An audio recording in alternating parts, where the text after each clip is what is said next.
It was inevitable that we'd have to come down a bit from the last pair of episodes, but I'm warning you now, these two are a little disappointing. Let's get to it, shall we?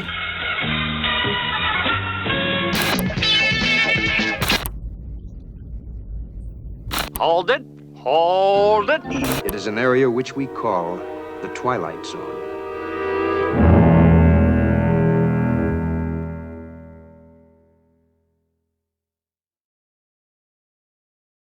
Edward Hall is tired. After watching his own mini Koyaanisqatsi with people walking into a tall building, he walks up to his psychiatrist, nods at the secretary, and has a little lie down with the doc. He then tells the doc he can't let himself fall asleep, even though he's been awake for over 3 full days. You all know how many hours I've been awake? 87 hours. Then, when the doc starts asking questions, Hall clams up, thinks about leaving, and then goes to lean out the window. You'd think a psychiatrist would have more secure windows. After the doc pulls him back and locks the office's express exit, Hall says he's worried he's lost his marbles. The doctor, channeling the wisdom of Peter Banning, replies that marbles can be found. Look! See, look! I didn't lose my marbles after all! Wendy, look! Hall then explains that he has an overactive imagination, and that his mind is constantly messing with his perception of reality. After popping some pills, he explains he has a heart condition, that if he experiences any kind of shock, he will die. Maybe speed isn't such a good idea then. We then get a flashback to when Hall got into a car accident by imagining somebody in his rearview mirror, and it's one of those Instagram girls showing off how to apply too much eyeliner.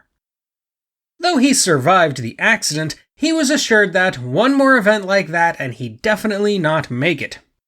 Next, he starts thinking about a dream he had where he was at a carnival with a hot lady named Maya, who was all too willing to show off a bit too much leg. Then, because he got too excited, he ran away to have a smoke. Yeah, that's much better for your heart. Maya followed him though, and encouraged him to have a good time with her. She led him into a carnival tent where they could be alone in the dark, and it was decorated like Dr. Moreau's house. They started to make out, but Hall ran away. I can't really relate to this guy. Maya taunted him in another dream and made him ride a roller coaster, which, according to Hall, nearly killed him. He tells the doctor that this is his conundrum. If he stays awake, he'll probably be dead soon, but if he goes to sleep, Maya will find him and force him to do something really exciting. Again, I don't see the problem here. Hall tries to leave, only to discover that the secretary is played by the same actress as Maya, and so he runs back into the office and checks himself out. That's when we learn the whole thing was just a dream. This is the first episode I don't really like.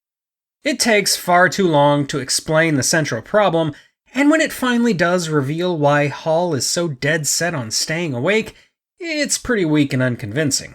Not to mention that it doesn't pay off on any of the hints of a supernatural force at work or give any reason why any of it is happening at all. Then of course we get the "it's all a dream" ending, and I just can't forgive that. Ammo gauge, radar scope, and turret traverse. $13.98. Remember, every boy wants a Remco toy, and so do girls. Our second episode takes place on the SS Queen of Glasgow on a transatlantic journey in 1942. The ship has lost its convoy in a thick fog and has gone dark for fear of German U-boats. One man, Mr. Carl Lancer, is brought into the dining room, but acts really weird and doesn't answer too many questions about who he is or why he's there. The captain then arrives, and after talking about the situation, Lancer, speaking in a German accent, spouts off a lot of information about U-boat tactics. If you're being followed, you'll see the sub, Mr. Potter. It will surface. They won't use all of their torpedoes on us, not when they can sit at 1,000 yards and shell us with impunity and sink us at will. Lancer spills his drink, and eventually says he comes from Frankfurt. Frankfurt? Frankfurt like in Germany? Yes, Germany. Before he decides to go to his cabin. Instead of going to his cabin, though, he waits on deck for one of the other passengers, Miss Stanley, and continues to act like a weird creep as he tells her she looks familiar, and then confesses he has a bad case of amnesia. I can't stress enough how frustratingly slow he talks. I feel as if I'm in a nightmare.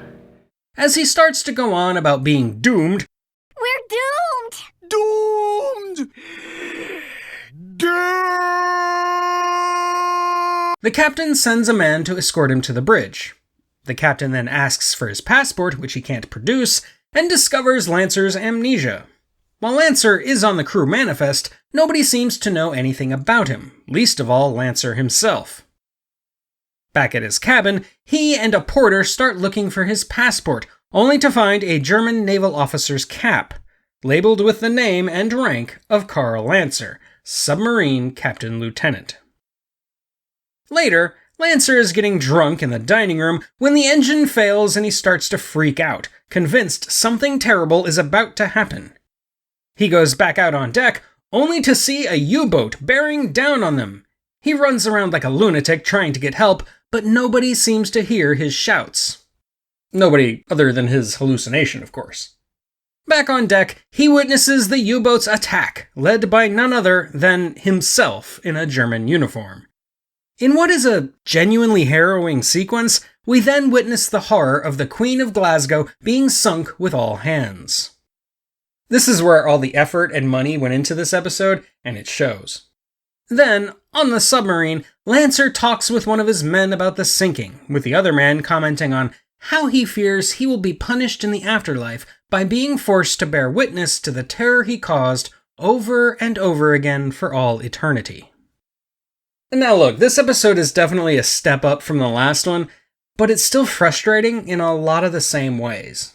Like the last episode, we spend more time trying to understand what the protagonist is thinking than we do actually getting to know anybody. And, just like the last episode, he won't just spit it out and tell us what we need to know until just before the episode is over. However, where this episode really shines is in the climax, where everything picks up, both excitement-wise and thematically. I do like this one for what it's trying to do, but I guess the show just hasn't matured enough to pull it off yet. And that's all I have on Perchance to Dream and Judgment Night. Now, as always, do all those YouTube-y things. Check out my Patreon. You know you want to. And do all those other YouTube-y things. Until next time, though, this is the Unapologetic Geek telling you to never be ashamed of what you love.